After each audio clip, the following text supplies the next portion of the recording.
I should have dodged there. Enkrid mulled over yesterday's events that existed only for him. No, dodging wasn't the problem. I was too fixated on landing a single strike. Dodge what needs to be dodged, strike what needs to be struck. Hadn't he heard time and again how crucial split-second decisions were, from countless swordsmanship instructors, and from Rem as well? What's the use of the heart of the beast if you can't make the right choices? One wrong choice, and you're dead. It felt as if Rem was standing next to him, snickering. If that bastard Rem knew, he'd definitely say that. Enkrid mulled over the moment again and again. Today, a slightly different route. He changed his path every day. It was a privilege of someone who repeated the same day. We're going to catch the enemy scouts beyond this grass field. How about it? As always, the scout squad leader was leading them all into ruin. He had no intention of stopping him. No, Enkrid knew it was pointless to change the scouting route. No matter which different route they took, it was the same. The area is already full of ambush troops. The enemy filled the tall grass field. If he wanted to survive, the best option was to return to where he had woken up. But that's not possible. Doing so would be disobeying orders. Disobeying orders could lead to summary execution in severe cases. So should he desert and leave these 9 behind? Should he survive by doing that? Is that why I learned the sword? Knight, general, hero, even now he swung his sword, dreaming of such things. But knowing they'd all be annihilated and just leaving them behind, was that the answer? Was that really the best option? No. Everyone has something they can't compromise on. Enkrid knows he is neither a good person nor a saint. But this was something he couldn't compromise on. Some would call it conviction. Some would call it stubbornness. And Enkrid didn't care what others thought. It's what I've decided. If he had lived by the standards set by others, he would have long since given up on everything and taken a leisurely position in a village vigilante group. He discarded the option of fleeing. The goal was to find a way to escape today beyond that. He fought again. He shed blood and killed the enemy. This time, his sword broke while using it as a shield. He was struck on the head by a spear shaft. The world spun around. Naturally, death followed. Whether it was the spear blade piercing his chest or the blow to his head that caused his death, he wasn't exactly sure. The cycle repeated again. He died and died again. By repeatedly experiencing life and death battles, he digested what he had learned in practice. He revisited what he already knew. Throughout all that time, Enkrid kept only 2 things in his mind. One was how to fight better. The other was how to escape this today, moving toward tomorrow.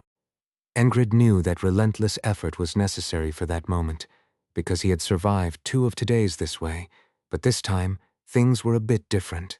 I can't see a way. Everywhere he went was full of enemies. Why they had so many troops ambushed in a humid, muddy land, full of grasshoppers, locusts, and tall grass blocking their view, he couldn't understand. You damn bastards. Moreover, they are all properly trained soldiers. They are not some ragtag mercenaries fighting for money. They are not conscripts dragged out unwillingly. They are all salaried soldiers, and some even consider these soldiers to be elite troops. On a large-scale battlefield, elite might mean something different, but in this kind of battlefield, professional soldiers like these are considered elite troops. If soldiers who practice fighting, swinging their spears to fill their bellies, aren't considered elite, then what soldiers can be called elite? This is troublesome. In a surprise attack, he could kill 3 or 4 of them, but more than that would be impossible. Especially with a group of soldiers armed with crossbows behind him, fighting while fleeing was even more out of the question. The strength to kill them all. Would it be possible, if he repeated this today countless times, to gain that kind of strength? No, it's not possible. He knew because he had tried. Why did he try to move on to tomorrow by surpassing the spearmen the first time he repeated today? There are limits to what you can learn within a stagnant time. Enkrid knew himself well. To improve his skills and feel the joy of growth, he needed a good teacher and opportunity. But that didn't mean he was wasting the repeated today. He trained his hearing, practiced swordsmanship, and reviewed his battles. He repeated and repeated. His growth was slow but continuous. I'm confident in archery, but my nerves get the best of me and my hands tremble in the chaos of battle. Henry said beside him. It was something he had heard a few times. He claimed to have small nerves but was quite skilled with a bow. Can you hit an apple placed on a head from 100 paces away? To lighten the mood, he made a joke. 100 paces is too far, but within 30 paces I can give it a try. If you put an apple on the scout squad leader's head, I'll take a shot at it. Too bad, we don't have an apple. Indeed, that's a shame. Henry knew how to enjoy a joke. But I'm quite confident within 30 paces. Maybe not hitting an apple on the head, but hitting the head itself. Henry added, his face quite serious. If you can hit heads with your arrows, you could probably take out 10 of the enemy. Enkrid said, glancing at Henry's quiver. The flat leather quiver on his waist held about 10 arrows. To keep it from shaking, leather straps connected the quiver to his thigh and waist, binding the 10 arrows together with another strap. When the strap was loosened later, it would be easy to draw the arrows. True to his background as a plains hunter, Henry seemed proficient in handling his bow and arrows. Hey, what are you laughing about? We're on a scouting mission, seriously. The scout squad leader glared and clicked his tongue. Of course, Enkrid didn't care. In this repeated today, the squad leader's interjections were a common occurrence. It would be nice to start by taking a few out with arrows. The tough-looking soldier walking behind the squad leader signaled to Enkrid with a glance. It seemed to mean not to respond and to just stay quiet. Same as before, there was no need to make a fuss, so there was nothing to argue about. Then it'll be easier to launch a surprise attack from here. In Enkrid's mind, the virtual battle continued. The information gathered from the repeated today allowed him to vividly visualize a plausible battle in his head. In the end, he dies. In most cases, he will die. Even if there is a significant skill gap, the difference in numbers is too great, unless their side had the advantage in armament. Which they don't. What would Rem have done? There would be no hesitation. He would have gone in with 2 axes in hand and swung them fiercely. Even with Rem's skills, he wouldn't be able to kill all 100 of them. But he could kill enough and then escape. He was that agile and had exceptional skills. It's funny that such a guy is just a soldier. Rem himself didn't seem to have any complaints. In some ways, it seemed like Enkrid was the only one with ambitions in their troublesome squad. It seemed like he was the only one who wanted to be more than just a squad leader. What's the point of thinking about a squad member who isn't here? Enkrid changed his line of thought. A small snake slithered quickly through the short grass. The grass underfoot was growing taller. It was a sign they were approaching the tall grass field. I'm not Rem. He pictured the virtual battle in his head again. A thought struck him. How skilled is the scout squad leader? Until now, he had been too preoccupied to properly assess. He just recognized that the leader wasn't bad. The scout squad leader, the tough-looking soldier, and Henry, and the rest of the scout squad. His thoughts followed one after another, leading to a conclusion. I don't need to protect them. What? Henry asked, responding to the muttered words that escaped his lips. Nothing. He had been stupid. Until now, Enkrid had tried to get through this alone. He fought with the idea of protecting everyone by himself, reacting passively when encountering the enemy. Thus, he thought he had tried every possible means, but one remained, a means to completely change the game. Enkrid twisted his neck from side to side. There was still some time before they reached the grass field. Striding forward, Enkrid grabbed the shoulder of the tough-looking soldier and pulled him back. Huh? The soldier reflexively tensed up. What's this about? You glared at me earlier, didn't you? He knew. It wasn't a glare but a look asking for understanding. But when your face is your weapon, just looking can seem like glaring. No, hey, that's not. Why is your tongue so long? Enkrid swung his fist. The tough-looking soldier tilted his head back to dodge it. Are you crazy? The scout squad leader asked in bewilderment from the front. Come on. Enkrid ignored him and kicked at the soldier's ankle. The tough-looking soldier dodged it too, frowning. You seemed like a perceptive guy. Exactly. I could read your annoying look. Rem had once said that Enkrid might be the best in the continent at getting under people's skin with words. Come on, fight me, you ugly bastard. Indeed, just a few words had turned the seasoned soldier's face red. Fine, you're gonna get it now. Enkrid fought him. Instead of drawing his sword, he used his fists as blades and his feet as blunt weapons. The exchange of blows was roughly even. No, to be honest, he was slightly on the losing side. He fights well.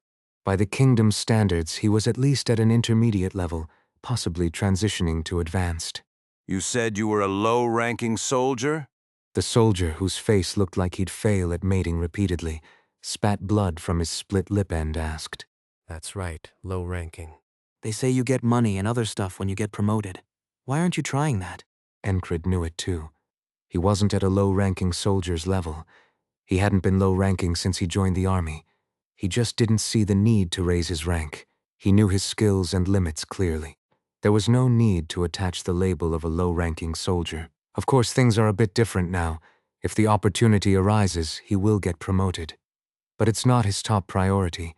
The criteria that distinguish third-rate, second-rate, and first-rate mercenaries, or the grades of soldiers here, what's the importance? You fight well. Enkrid honestly admired him. Yes, he should at least be this good. His skills were better than expected. He's the type to fight even better in actual combat, if given the proper chance to fight, that is. What are you doing? The scout squad leader, watching the fight with a face turning red and blue, opened his mouth with a glare. He looked ready to pounce on Enkrid at any moment. Before he could, Enkrid spoke first. It's a sparring match, just a good warm-up. His answer was not just brazen but confidently delivered, causing the scout squad leader to falter, words catching in his throat. It was understandable that he was at a loss for words. Just leave it be. There's no hard feelings. The tough-looking soldier intervened to calm the scout squad leader. Enkrid shrugged. Watch your mouth. Troublesome squad leader. You might get in trouble because of that tongue of yours one day. That's for me to deal with. Enkrid replied and turned back to his spot. Next to him, Henry sidled up, eyeing the swollen area near his cheekbone. You said you were a low-ranking soldier? That's right. Was it really that surprising? Several other scout squad members also glanced at Enkrid. You fought too well for that. I've trained hard. It wasn't a lie. He had put in relentless effort through the repeated today. Despite the commotion, the scout squad leader stubbornly led them into the tall grass field. There had to be something valuable hidden in there. If not a stash of gold, then maybe a lover. Hearing the same sound, they realized the enemy was approaching again. A new today was beginning. This was the start. Enemy. With his split lip, Enkrid spoke and nudged Henry. There, shoot. He wanted to see Henry's archery skills. Henry didn't react immediately. What? It seemed like he froze at the mention of the enemy. Afterward, he never really managed to shoot his bow properly. Maybe he did have a small liver, as he claimed, because as soon as the battle started, he was busy scrambling around. Even so, seeing him shoot a few rapid shots, it was clear his form was solid. This won't do as long as I'm just a squad member. The others needed to respond to orders, but he hadn't established that kind of relationship with them. Enkrid pondered his position. For now, I'll put this aside. In the end, he repeated similar events, struggling and dying. Enkrid repeated today a few more times. During that time, he could assess the squad leader's skills. Not bad. It was clear he had learned proper swordsmanship somewhere. I'll accept your challenge anytime. After engaging in a few mock fights and letting the leader win a bit, the squad leader seemed quite pleased. Enkrid got familiar with the leader's habits and patterns by sparring with him a few times. He lacks real combat experience. That was likely why the tough-looking soldier stuck to him like a nanny. So, what was the relationship between them? When he casually asked. He's the son of someone I respected a long time ago. The tough-looking soldier blurted out. This guy was overflowing with loyalty. His entire presence here was for this kid. He really was a nanny. A noble? Don't you know that fallen nobles aren't treated as nobles? The scout squad leader was a fallen noble. I see. They brushed off the rest of the conversation, and Enkrid looked at the sun overhead, the noonday sun. The wind was moderately cool, neither hot nor cold. All the scouts wore light armor. It made sense if they needed to move quickly. Simple equipment and light armor. That was the basic setup. Enkrid reviewed the equipment, skills, and everything they had. He needed to understand everything else too. Enkrid took in everything he knew about the current situation. The weather, the wind, the location, the situation, allies, and enemies. If he could move all these elements actively, it would reveal a way through, like an arrow hitting its mark. The name of the scout squad leader was Andrew. His full name was Andrew Gardner. Once a baron, he is now the sole heir of a fallen family. He had only one desire, to revive the Gardner family in his generation. Andrew, you are our hope. His mother's last words, as she lay dying from illness, remained vividly in his mind. She had saved money by working as a seamstress and a maid in other people's houses, and all that money was spent on Andrew. From swordsmanship lessons to clothes and food. While he didn't have an affluent upbringing, he didn't lack either. His mother, overwhelmed by work, gradually fell ill and died. Her one wish was the same. Continue our family line and become a great person. He decided to honor that wish. There was only one way Andrew could think of to revive his family. After all, it was an age of war. He would fight and fight again to prove his abilities. He received timely help at a point when training and connections were crucial. Before she died, his mother sought help from a man who was once like a brother to her husband. "He has talent," said the man who was his father's sworn brother. After that, Andrew underwent rigorous training and joined the army. He started as a professional soldier and earned the position of squad leader at a young age. I need achievements. That thought filled Andrew's mind. He was confident in his abilities. His confidence came from killing 3 or 4 ordinary soldiers on the battlefield. You must be cautious in everything. His advisor and supporter constantly nagged him. It was almost unbearable, but Andrew didn't ignore those words. Surviving is also important. One must stay alive to ensure the revival of the family. That doesn't mean he could abandon a challenging life. What happens to those who give up on challenges? His father, who had lost the family's prestige, was a perfect example. His father, who lacked talent since childhood, swung his sword every day, but his efforts were futile. Eventually, his father couldn't dream of reviving the family. He gave up quickly. Spending the remaining assets became the entirety of his life. He died, stabbed by a gambler he got into a fight with. A life without a future is bleak. Thus, while dreaming of reviving his family, he also valued his own life. Of course, there were always annoying matters. One such annoyance was the troublemaker squad leader who caught Andrew's eye. Andrew was in his position due to his abilities. He was working tirelessly for the great task of reviving his family. But what about that guy? He was a bottom-tier soldier who had luckily become a squad leader, a salary thief. Was he worthy of being a professional soldier? Andrew saw traces of his father in him. He'll just live collecting his salary and eventually die. He would only pretend to train by swinging his sword. It was laughable that a mere soldier wore a sword belt and carried a sword under the pretense of training. If he knew Enkrid, he wouldn't have thought that way. But Andrew didn't know him, and now, from the morning, that troublemaker squad leader was staring at him. Their eyes met. An unpleasant feeling flowed between their gazes.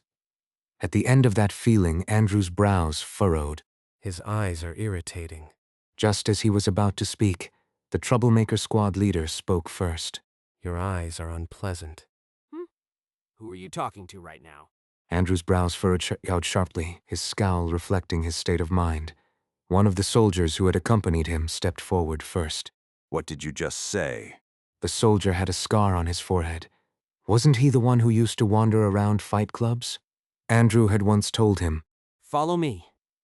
I'll give you a life better than that of a thug. Since then, he had become Andrew's loyal follower. His skills were still poor, and he hadn't completely shed his thuggish habits, but he was decent in a fight.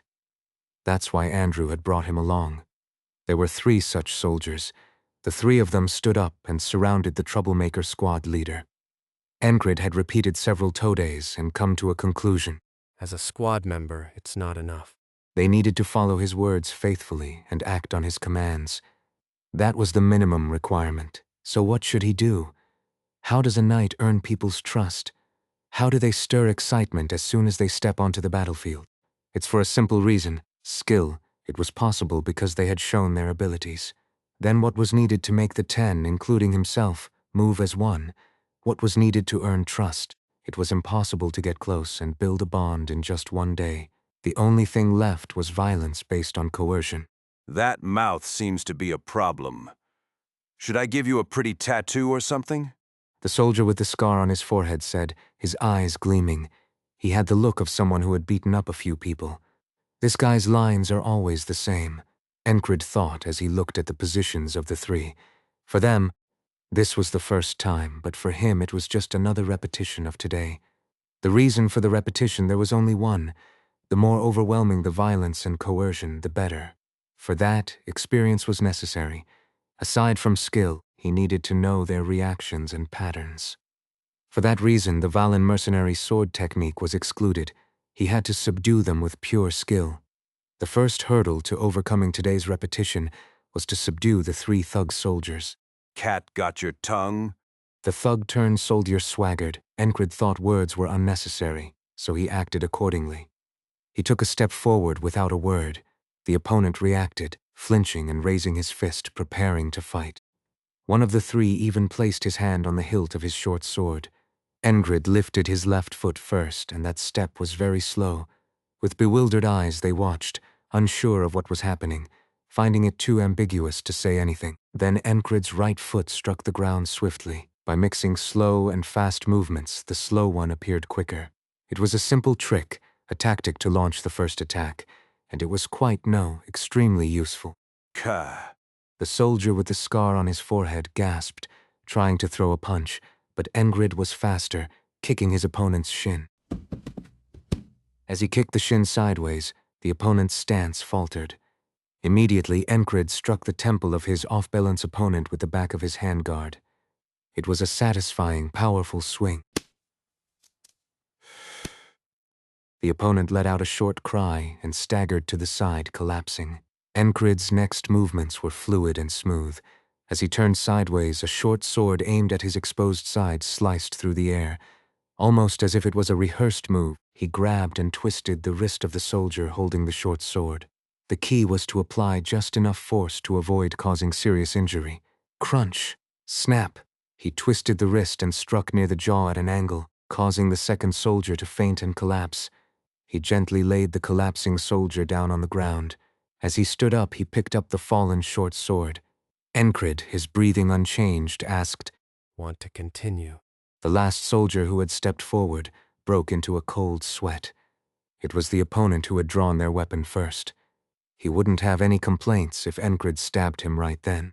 What's your intention? The scout squad leader, who had been watching up to that point, stepped forward. I didn't like you from the start. A rookie barely learning to walk. Enkrid turned away from the frightened soldier towards the scout squad leader. There was no need to get angry over trivial matters, so he usually let things slide without putting much meaning into what others said or did. That had been the case until now, but if there was a need to get angry, then he would say everything he had to say. And if I follow a guy like you, we might all get wiped out on even a simple scout mission, so let's settle this with scout skill. Define was a serious offense. However, the situation was delicate. Enkrid was originally a squad leader. If the other had respected that, it might have been different. But the scout squad leader had shown complete disregard and hostility. No one could blame him for not putting up with it. In fact, the higher-ups wouldn't care which of the 2 led the scout squad. Didn't the platoon leader tell them to look after the young squad leader when he left? Now was the time for that. Not just to watch his back, but to step up and take charge. But I will keep moving forward. Whoever wins the fight will take command of the squad. The scout squad leader frowned and asked, The road that works for me. I have no intention of someone weaker than myself. In fact, in the troublemaker squad, except for Kreis, there were only monsters who fought better than Enkrid. But that was just an excuse. It was best if the opponent got riled up and attacked first. Or is your manhood still underdeveloped? Andrew's expression hardened. He hadn't had his first experience yet. He had used that time to train his body. He felt as if the scout squad leader was mocking all the time, effort, and everything he had done to get this far. The squad leader drew his short sword. But I will keep moving forward. You can draw your sword too. The length of the blade won't determine skill. All right then. The rough-looking soldier beside Andrew initially tried to intervene, but then shook his head and sighed, stepping back. He had worked as a mercenary for quite a long time and had seen such situations countless times. There had been discord from the beginning. It might be better to resolve it now. Letting emotions fester would be a bigger problem. Men often cleared the air by fighting it out. Moreover, he knew Andrew well. He had taught him swordsmanship. In some ways, Andrew might seem like a brash young upstart, But he knew how to handle a sword and had a straightforward nature. Most importantly, he knew right from wrong. It won't be easy, though. If things went south, he would step in. However, there was one thing. Judging by the troublemaker squad leader's stance and the position of his feet, he didn't seem like an ordinary opponent. His thick, hard calluses, which had formed from gripping a sword for so long, were evident on his palms. They were not the marks of someone who had trained for just a day or two. All right. I'll do it barehanded. This bastard. Andrew got excited. That was a flaw. He easily showed his emotions. The man thought to himself that this was something to point out later. He decided to sit back and watch comfortably. It didn't seem like it would end quickly. Both of them were not exceptionally skilled, but neither did they appear completely incompetent. Nevertheless, he secretly hoped Andrew would win. Being excited didn't mean his basic skills would disappear. He had talent. The troublemaker squad leader gestured, beckoning Andrew to attack. Andrew charged forward, and then... In one blow? What was this?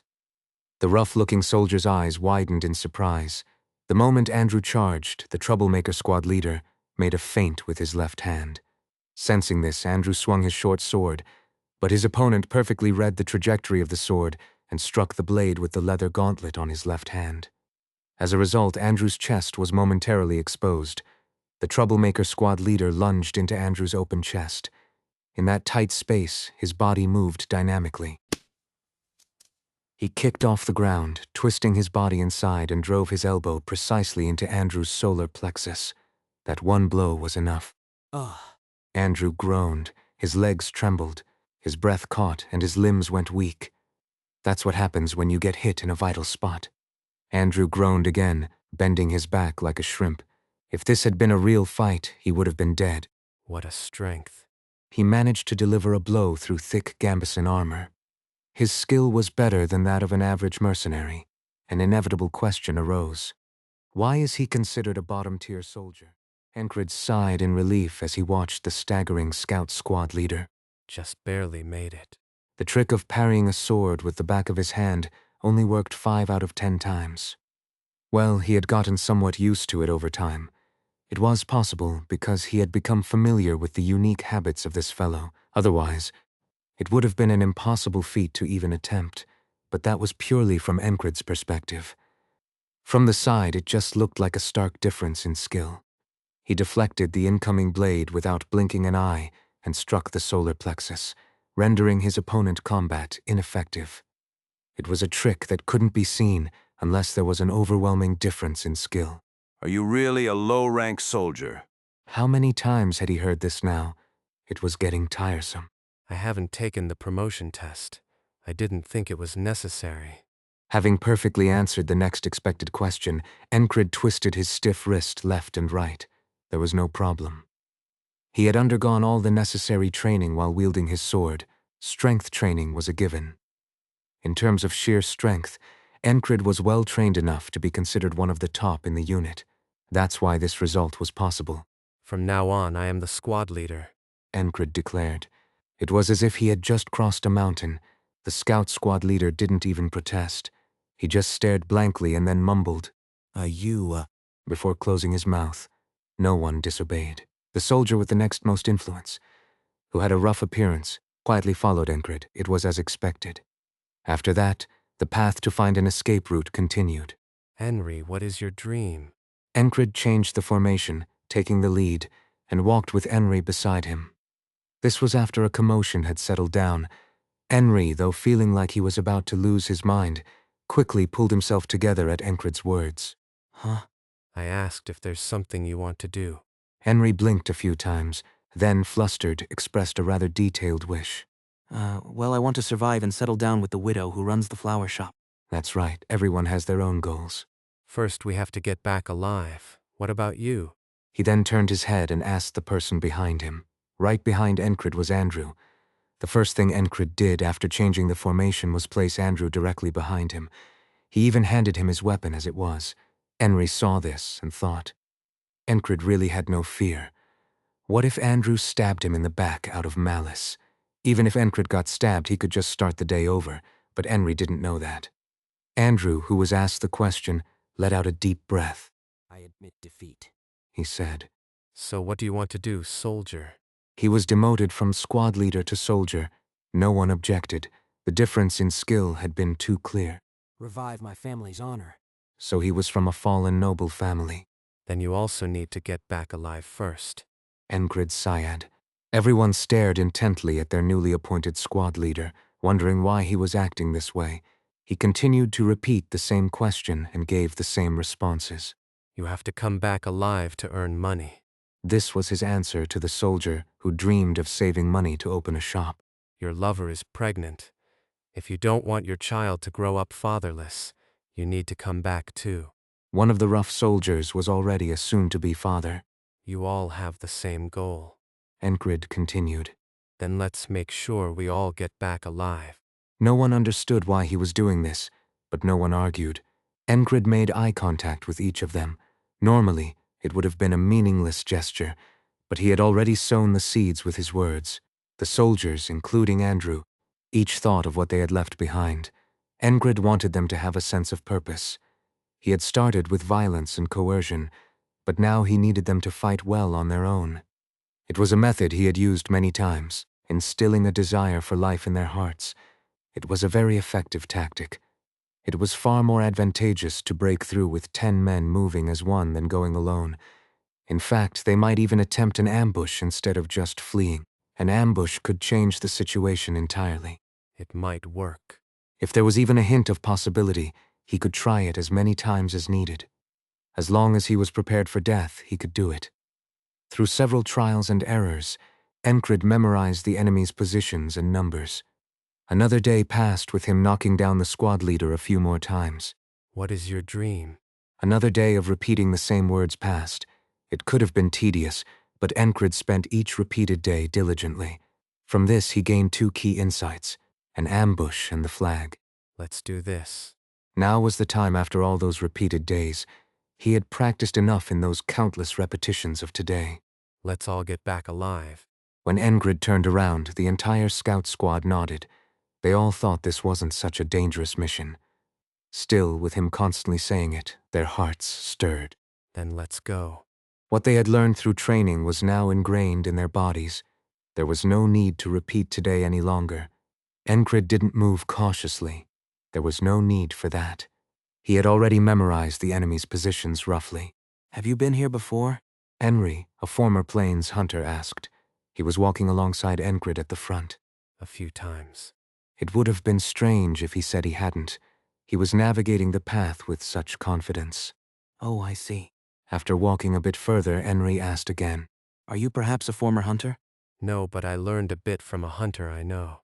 He was referring to his ability to read tracks and the direction in which the grass was bent, and naturally, it was Henry who had taught Enkrid these things.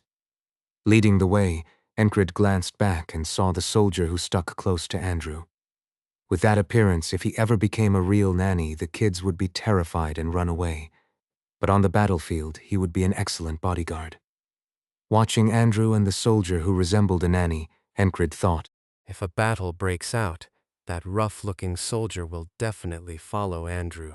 While walking, Enkrid repeatedly visualized the escape route he had carefully thought out.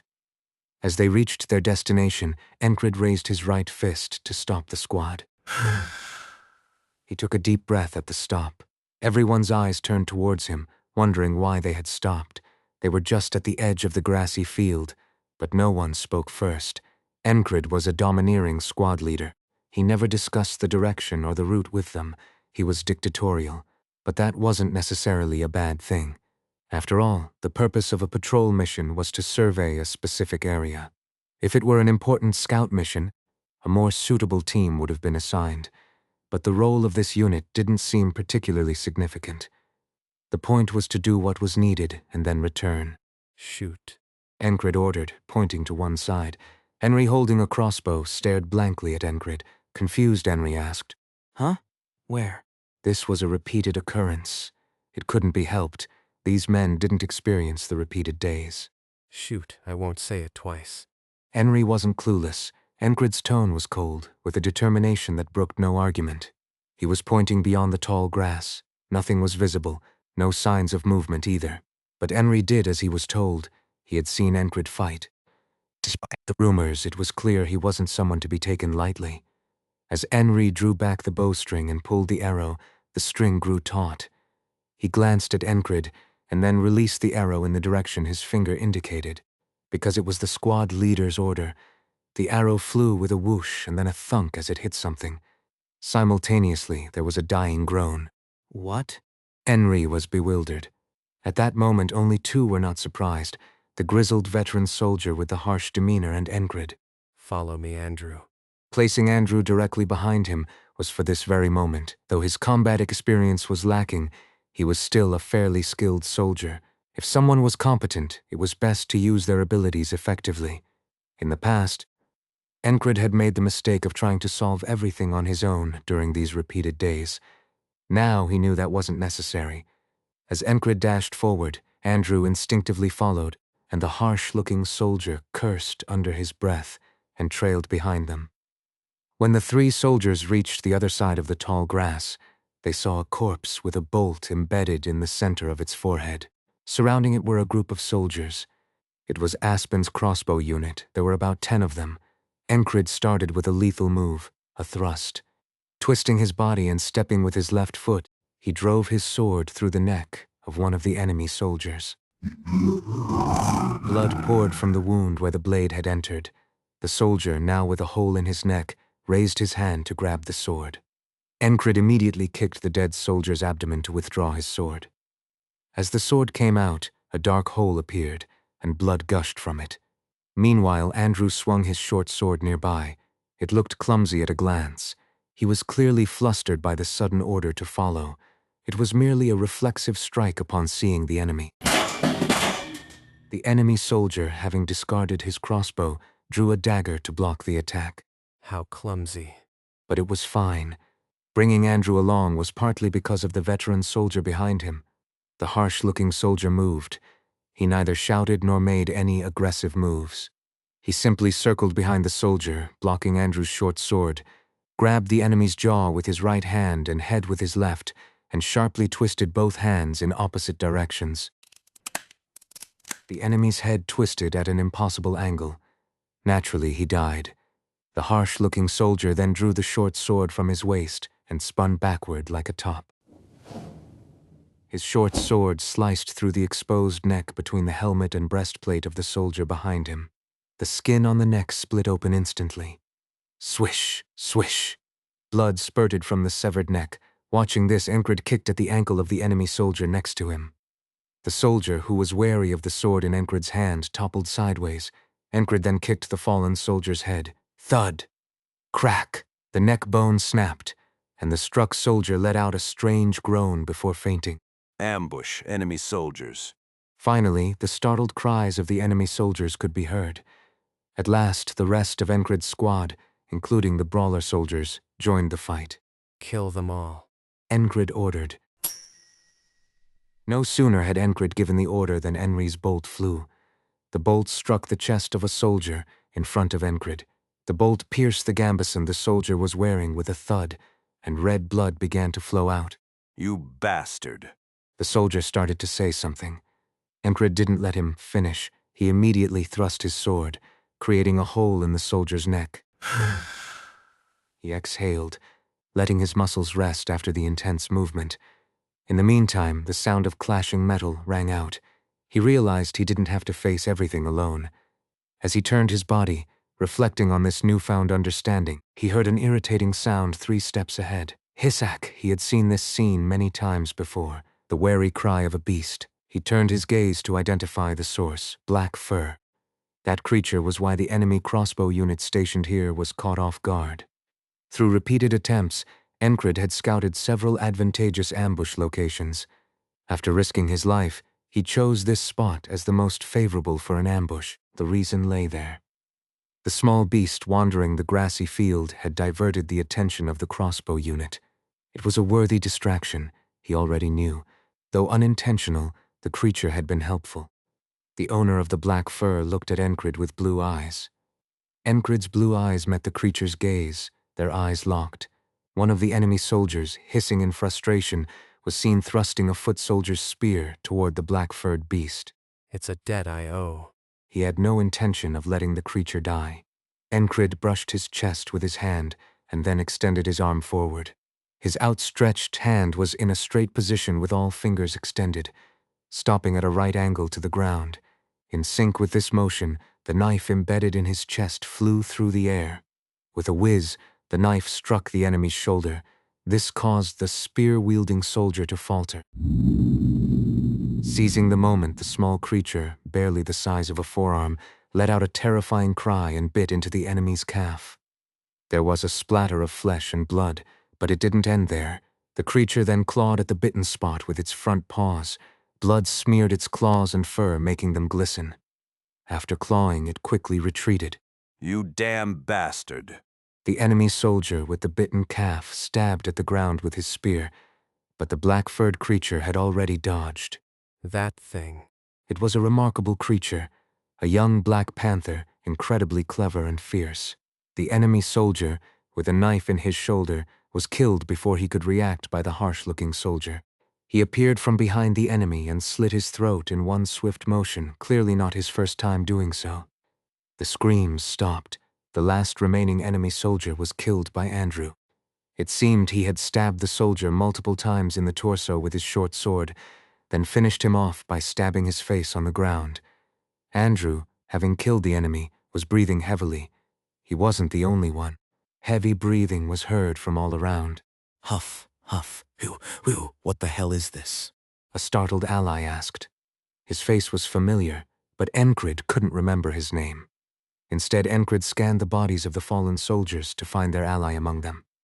No matter what he did, that guy always died. This time, it seemed he was killed by a spear to the face from an enemy soldier.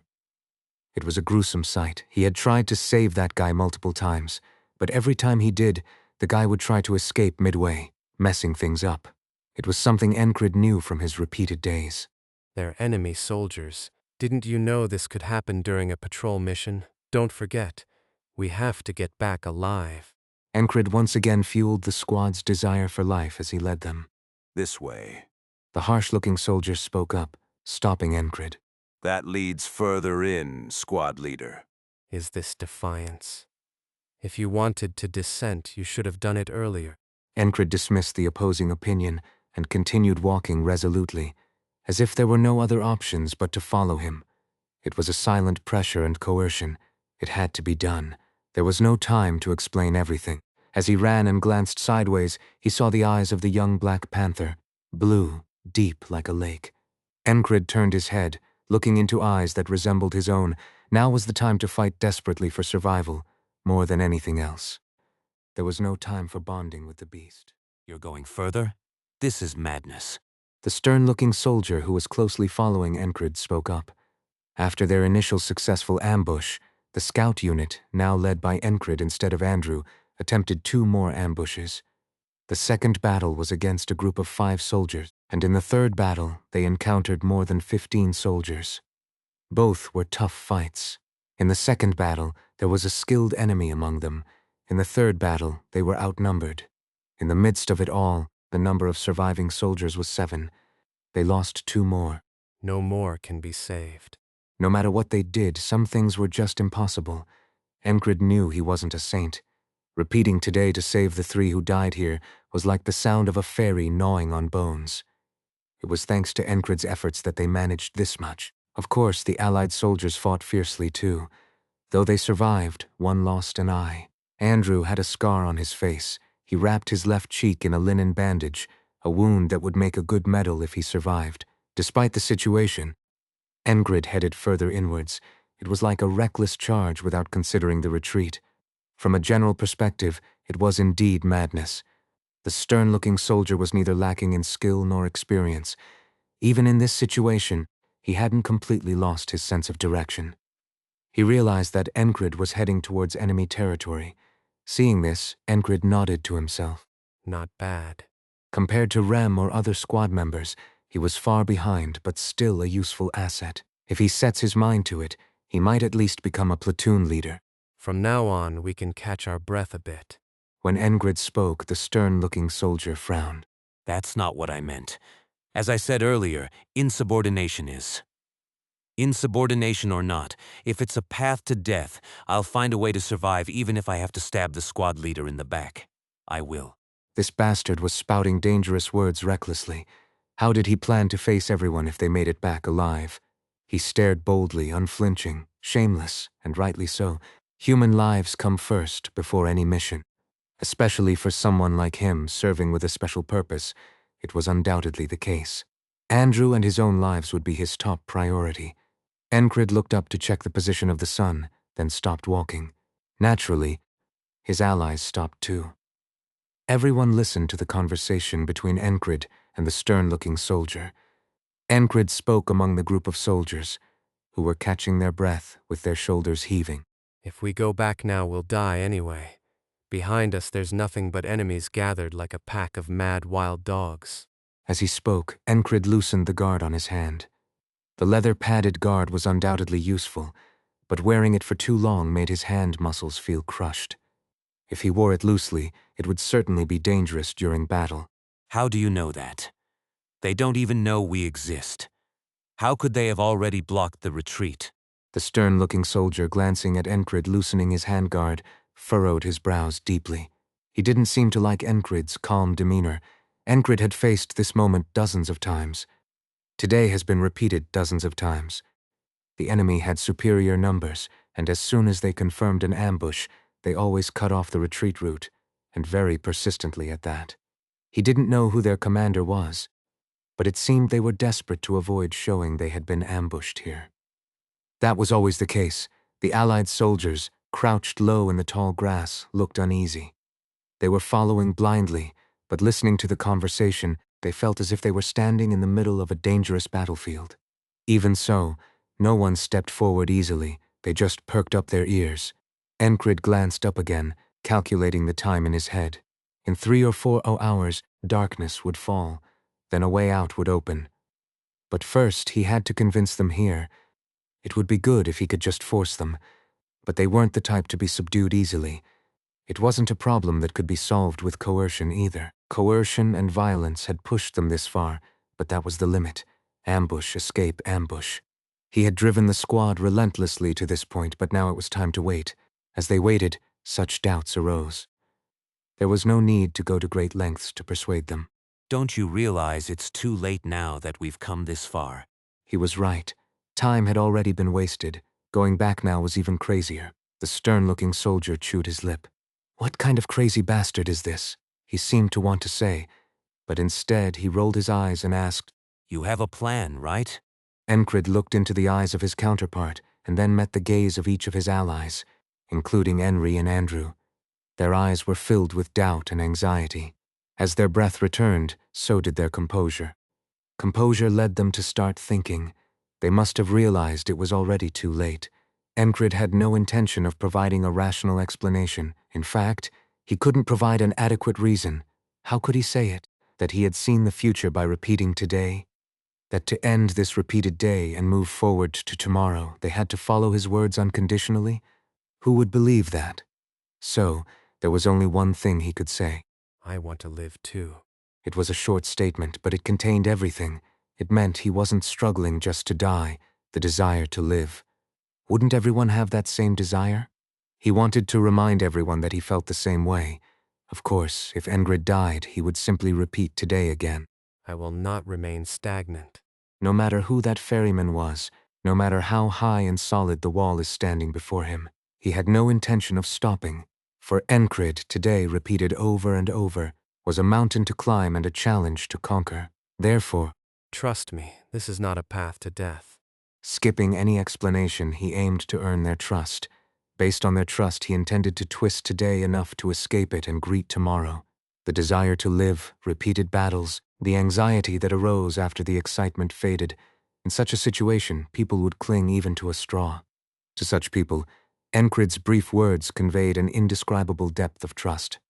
He wanted to live too, so he asked them to believe him. Moreover, they instinctively knew there was no other way. What could they do right here and now? The enemy was swarming all over the tall grass. There seemed no way to escape from here. In such times, trusting someone might be the only solution. I really want to live. Henry mumbled. His words started a chain reaction as everyone turned to look at Enkrid and nodded in agreement. The stern-looking soldier remained the most composed, but he too had no other options. Andrew was the most shocked among them. Beyond his skills, Enkrid seemed like a person who had achieved personal maturity. Wasn't Enkrid now resembling the person Andrew dreamed he would become in the future? Staying composed even in this situation. He didn't give up and earned everyone's trust. How magnificent was that? I also believe. With that, Andrew spoke up. His tone had naturally risen, and it didn't feel awkward. A warm, intense feeling seemed to arise among the allies, reaching Enkrid. Then everyone. Receiving everyone's gaze, Enkrid began to speak. From now on, until you receive my signal, lie down like moles and stay silent.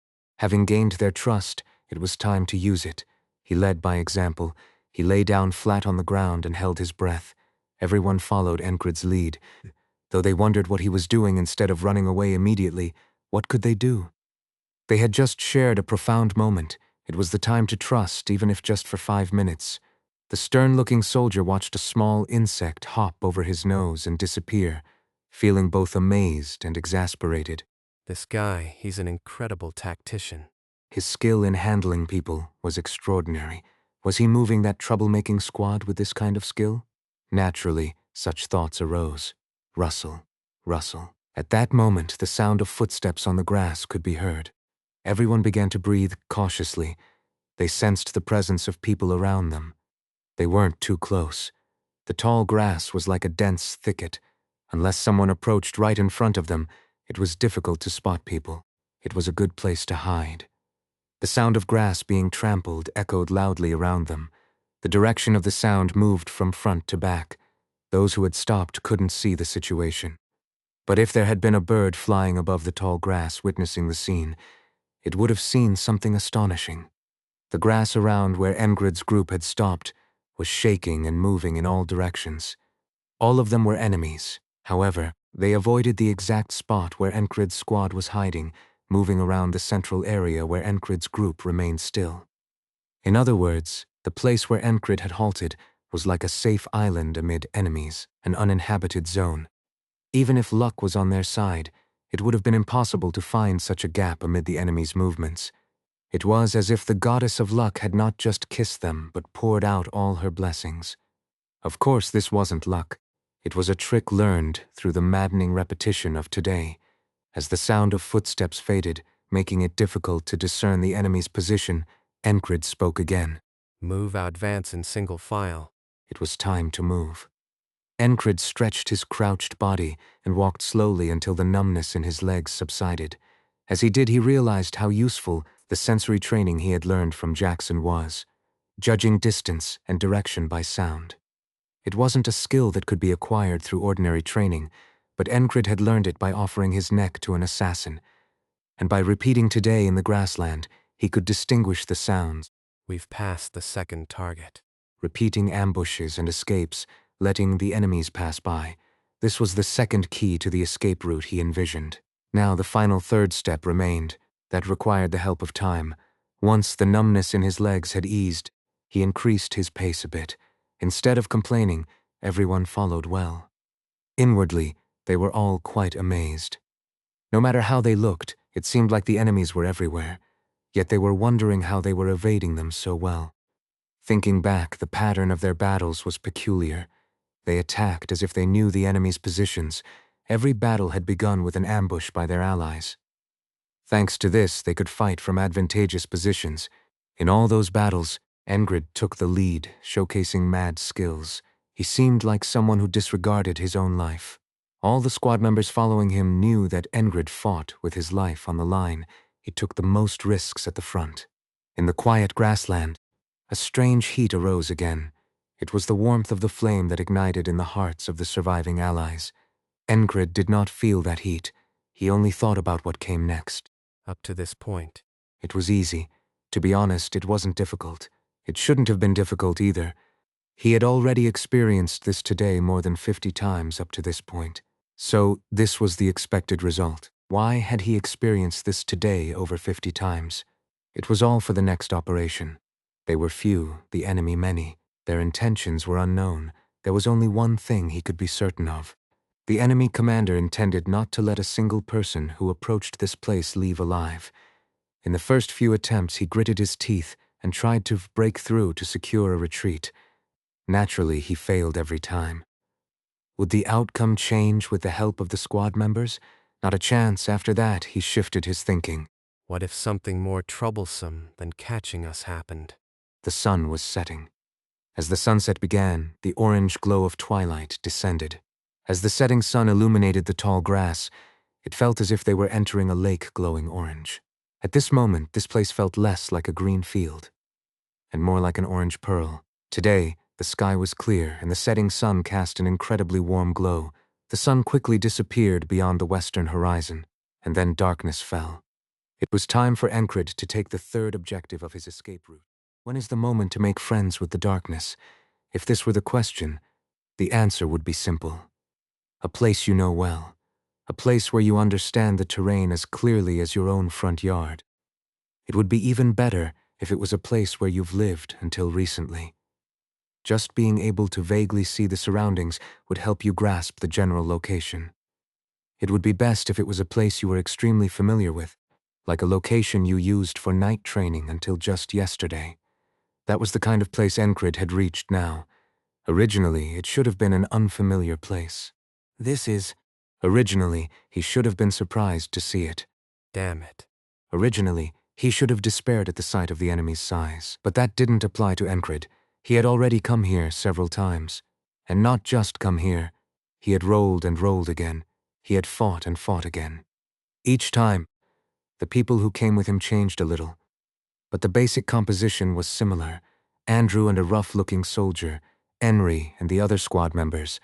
Among them, the two squad members who used to be thugs were particularly helpful. They had just escaped from the tall grass. An unexpected scene unfolded before them. Some of the squad members thought this way was now the only way out, since the retreat to the headquarters was blocked. Specifically, Enkrid thought that way. He had a good sense of direction, just like the rough-looking soldier. He hadn't played the Plains Hunter for nothing. Enkrid thought the enemy was ambushed in the grass, so this side might actually be empty. His guess was wrong. That made it even more despairing. Enkrid felt his legs give out. The first thing they saw was a burning torch. Then they saw a wide, thick cloth partially blocking the firelight. As soon as Enkrid saw it, he took a step back. When he raised his head and widened his view, the shape of the structure came into focus. It was a tent. Why is there a tent here? Relying on the faint light, he turned his head to the side and saw the burning torch next to the tent. Torches lined up, stretching far into the distance. Even a rough count showed there were more than 10. The gaps between the torches were wide enough to barely see the surroundings. The interwoven light of the moon and the torches widened their view. What they saw were tents. At least more than 20 tents stretched along the side of the tall grass. This was the opposite side from their base, so the tents in front of them were the encampment of the enemy, the Duchy of Aspen. Damn, what is this? The ex-thug soldier instinctively lowered his voice and muttered. This is where we ended up. Enkrid spoke in a voice filled with despair. Shh, quiet. At this moment, the rough-looking soldier reacted the fastest. If they were discovered by a sentry now, a battle would break out. And if that happened, they would be killed instantly. Besides the torchlight, everyone could see several moving lights in the distance. No one needed to tell them that those were the torches carried by sentries. Shut your mouths. The rough-looking soldier said as he looked around. If things went wrong, they would die. In moments of crisis, a veteran's experience shines. He acted based on his experience. He lowered his posture and tried to sense the presence of the sentries. He aimed to hide himself as much as possible, assess the situation, and find a way to escape. If they were lucky, it might be possible. It was night, and although it wasn't his intention, they had moved in a direction far from what the enemy expected. Even though they were in the heart of the enemy camp, close enough to touch the enemy's tents, as long as they weren't discovered, there was a chance to escape. He made that judgment. As long as they kept their wits about them, they could survive even if they fell into the middle of a horde of monsters. Don't draw your weapons and keep low. He acted as if he were the leader. Most of the squad members followed his words, except for two. One was Enkrid, and the other was Andrew. He must have a plan. Enkrid is the squad leader. Was the beating good for him? The only one who supported Enkrid was the guy who had been beaten up and lost his position as squad leader this morning. This is not the time to be joking around. The rough-looking soldier turned his head back while crouching. His voice was low, but it carried the force of a growling beast. He was in a hurry. They were in the heart of enemy territory. This situation was several times more dangerous than facing the ambush in the tall grass. They were at a point where an enemy spear could thrust out from beyond the tent at any moment. In such a situation, what use were thoughts? The rough-looking soldier's reaction was reasonable. In fact, Enkrid had often thought the same thing about this soldier. He's no ordinary guy. His skills, experience, judgment, and decisiveness were all far above average soldier level. If Enkrid hadn't been here, if today hadn't been repeated, it would have been right to make this man the squad leader and follow his lead. But there was no need for that now. Though the other squad members didn't know, everything up to this point had gone according to Enkrid's plan. The timing, location, everything. How many nights had he spent here already? How many times had he thrown his life away? How many times had he repeated today? He knew that in the tent before them there were 3 soldiers fast asleep, and there was still some time before they would encounter the patrolling sentries. Knowing all this, Enkrid acted. He drew his sword and slashed through the wall of the tent. The blade reflected the moonlight as it moved from bottom to top. You crazy bastard. The rough-looking soldier was startled. At this moment, Andrew reacted to Enkrid's actions. He swiftly entered the torn tent and plunged his short sword into the neck of the enemy soldier, who woke up in surprise. Following that, Enkrid also rushed in. He pressed his blade against the neck of another soldier who was trying to get up. The startled enemy, waking from sleep, gasped and reached for the blade. Enkrid pressed down with his strength and slit his throat. The sound of tearing flesh echoed, and soon the tent was filled with the smell of blood. The last enemy soldier was taken down by the ex-thug squad member, who stabbed a dagger into his heart. The soldier, hit in the heart, crawled on the floor, reaching out his hand. He was a tough one. The light streaming in from the tent entrance illuminated the head of the soldier reaching out, and over it a dark shadow fell. It was the rough-looking soldier. He pressed his knee on the enemy's back, grabbed his neck, and twisted. The enemy soldier's neck snapped, and he died with his tongue sticking out. Hey, you. In the darkness, the rough-looking soldier's eyes shone brightly. He glared at Enkrid. It was sheer luck that saved them. Otherwise, they would have been surrounded and annihilated in the heart of the enemy camp. This was nothing short of a gamble. From his perspective, that's what it was. We're moving sideways. Enkrid ignored his gaze. Before the soldier could say anything, Enkrid extended his sword. Hey, you crazy bastard. The rough-looking soldier spoke in a low voice. One could feel the deep annoyance and anger. From his perspective, it was an utterly insane act. Enkrid slashed and made a cut through the side of the tent with his sword, only turning his head back slightly. He showed no sign of concern that anyone would try to harm him from behind. Even with such a murderous aura, despite charging into enemy territory with only a patrol unit, creating a tense and deadly atmosphere between them, everyone else watched the two nervously. Name. What? Your name. Was it because of Enkrid's calm demeanor, or his boldness in not reacting to the murderous aura? In response to Enkrid's question, asked while lowering his sword, the rough-looking soldier replied reluctantly. Call me Mac. Even while speaking, he didn't let go of his murderous intent. Enkrid, looking away from the soldier, said, Mac, I won't tolerate insubordination. What? Rip. Enkrid finished tearing through the tent wall and stepped out. The rest had only one choice. They had to follow him. Phew, I really don't know what's what.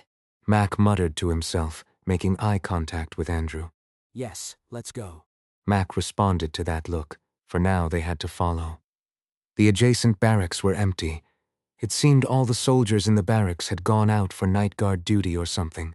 Does that even make sense? The tent was large enough to accommodate at least 10 people. At a minimum, it could house a squad. If they pushed it, it could even hold 2 squads.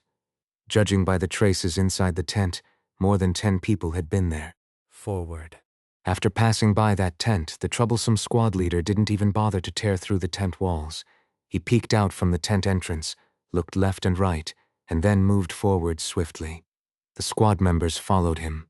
By now, clouds had covered the moon, making it harder to see with just the torchlight.